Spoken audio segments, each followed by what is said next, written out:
அஸ்ஸலாமு அலைக்கும் ஃப்ரெண்ட்ஸ், எல்லோரும் எப்படி இருக்கீங்க? அல்ஹம்துலில்லாஹ் நாங்கள் எல்லோரும் நல்லாயிருக்கோம். நீங்களும் நல்லா இருப்பீங்கன்னு நினைக்கிறேன். நான் இன்றைக்கி வீடியோவில் செய்ய போகிற ரெசிபி என்ன, சாதம் சப்பாத்திக்கெலாம் ஒரு சூப்பரான காம்பினேஷன் தாங்க. இன்றைக்கி டிஃப்ரெண்ட் ஸ்டைலில் நான் வந்து சிக்கன் கிரேவி செய்ய போகிறேங்க.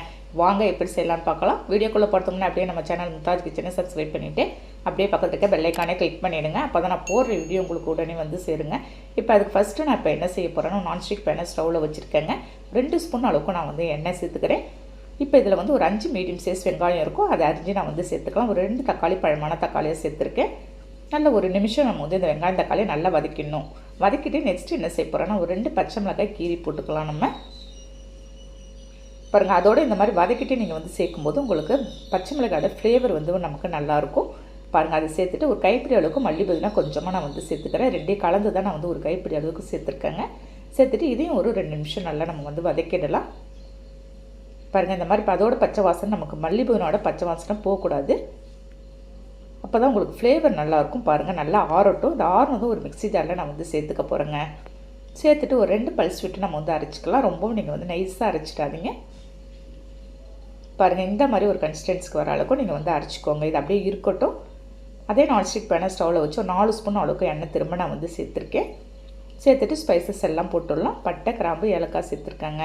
நல்லா பொரிஞ்சதும் ஒரு 1/4 ஸ்பூன் ஜீரகம் சேர்த்துருக்கேன். ஜீரகம் நல்லா பொரியட்டும். அதுவும் நல்லா வாசனை வர வரைக்கும் பொரிஞ்சதும் ஒரு 4 வெங்காயம், மீடியம் சைஸ் வெங்காயம் எடுத்து அரிஞ்சு போட்டிருக்கேன். பாருங்கள், அதுவும் நல்லா நம்ம வந்து வதக்கி விட்டுடலாம். இது ஒரு வெங்காயம் 50% நல்லா வதங்கட்டுங்க. இந்த சமயத்தில் ஒரு 1/2 kg சிக்கனுக்கு நான் வந்து ஒரு 1.5 ஸ்பூன் அளவுக்கு இஞ்சி பூண்டு பேஸ்ட்டு சேர்க்க போகிறேன். இப்போ சேர்த்துட்டு அதோட ஹோம்மேட் கரம் மசாலா நான் வந்து பட்டை, கிராம்பு, ஏலக்காய், சோம்பு எல்லாம் அரைச்சி வச்சுருக்கேங்க. அது வந்து 1 ஸ்பூன் சேர்த்துக்கலாம்.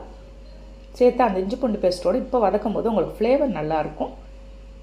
இந்த இஞ்சி பூண்டு பேஸ்ட்டோட பச்சை வாசனை போகிற வரைக்கும் நல்லா வதக்கலாம். பாருங்கள், இந்த மாதிரி நீங்கள் வந்து வதக்கிக்கோங்க. இந்த சமயத்தில் நம்ம வந்து க்ளீன் பண்ணி வச்சுருந்த சிக்கன் எல்லாத்தையும் நான் வந்து எடுத்து சேர்த்துட்றேங்க. சேர்த்துட்டு சேர்க்க வேண்டிய மசாலா எல்லாம் சேர்த்துடலாம். 1 ஸ்பூன் மல்லித்தூள் சேர்த்துருக்கேன். ஒரு 1/2 spoon mutton masala, 1/2 spoon chicken masala சேர்த்துக்கலாம். ஒரு 1/4 ஸ்பூன் மஞ்சள் சேர்த்துருக்கேன்.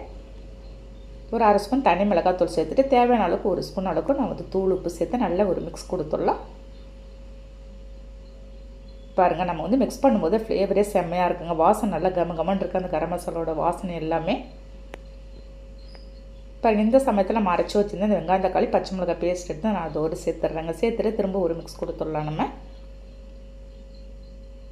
இந்த மாதிரி செய்யும்போது உங்களுக்கு கிரேவி நல்லா கிடைக்கும். உங்களுக்கு சப்பாத்திக்கெலாம் நீங்கள் இந்த மாதிரி செஞ்சிங்கன்னா நாங்கள் வந்து தொட்டு சாப்பிட்றதுக்கும் நல்லா அருமையாக இருக்குங்க. ஃபைனலாக ஒரு 4 சில்லு தேங்காய் இருக்கும், நான் வந்து அரைச்சி வச்சுருக்கேன். அது சேர்த்துடலாங்க. சேர்த்துட்டு நம்ம வந்து வெங்காயம் தக்காளி அரைச்சி வச்சுருந்த மிக்ஸி ஜார் தண்ணி மட்டும் கொஞ்சமாக ஊற்றிடலாம். ஏன்னா நமக்கு சிக்கன் வந்து எப்போயுமே ஒரு 10 நிமிஷத்துலேயே சீக்கிரமே வெந்து விடணும். தண்ணி நீங்கள் வந்து அதிகம் காட்ட தேவையில்ல. பாருங்கள், இந்த அளவுக்கு நீங்கள் வந்து தண்ணி ஊற்றி ஒரு 10 நிமிஷம் வேக விட்டு எடுத்துடலாம். கம்ப்ளீட்டாக நீங்கள் வந்து அடி பிடிச்சிடாது, சிம்மில் வச்சுருங்க. கரெக்டாக நான் வந்து ஒரு 10 நிமிஷம் கழித்து தான் நான் வந்து பார்த்துருக்கேன். பாருங்கள், இந்த அளவுக்கு நீங்கள் கிரேவி பதமாக நீங்கள் வந்து எடுத்துட்டிங்கன்னா உங்களுக்கு சாதம் சப்பாத்திக்கெலாம் அருமையாக இருக்குங்க. இதுக்கு வந்து இன்றைக்கி வந்து நான் சின்ன வெங்காயம் போட்டு மிளகா கிள்ளி போட்ட சாம்பார் வச்சுருக்கேன். இதுக்கும் அதுக்கும் ரெண்டுமே சூப்பராக இருந்துச்சு காம்பினேஷனு. நம்ம எப்போயுமே இந்த மாதிரி கிரேவி மாதிரி செய்யும்போது நல்லாயிருக்கும் டேஸ்ட்டு. எப்பயுமே ஒரே மாதிரி செய்யாத சிக்கன் கிரேவிலாம் நீங்கள் இந்த மாதிரி ஒரு டைம் செய்யும்போது ஒரு மாதிரி நீங்கள் வந்து செஞ்சு பாருங்களேன். அவ்வளோதாங்க, நான் ஒரு கிரேவி பதத்தோடு அப்படியே இறக்கி வச்சுட்டு போகிறேன். கண்டிப்பாக நான் சொன்ன மெத்தடில் நீங்கள் இதே மாதிரி ஒரு சிக்கன் கிரேவி ரெடி பண்ணி பாருங்கள். சிக்கன் எடுத்தால் ரெடி பண்ணி பார்த்துட்டு கண்டிப்பாக கமெண்ட் பண்ணுங்கள். அந்த வீடியோ பிடிச்சிருந்தால் அப்படியே லைக் பண்ணிவிட்டு ஷேர் பண்ணுங்கள். மறக்காமல் சப்ஸ்கிரைப் பண்ணிவிடுங்க ஃப்ரெண்ட்ஸ். நெக்ஸ்ட் வீடியோவில் பார்க்கலாம். Okay, thank you, by.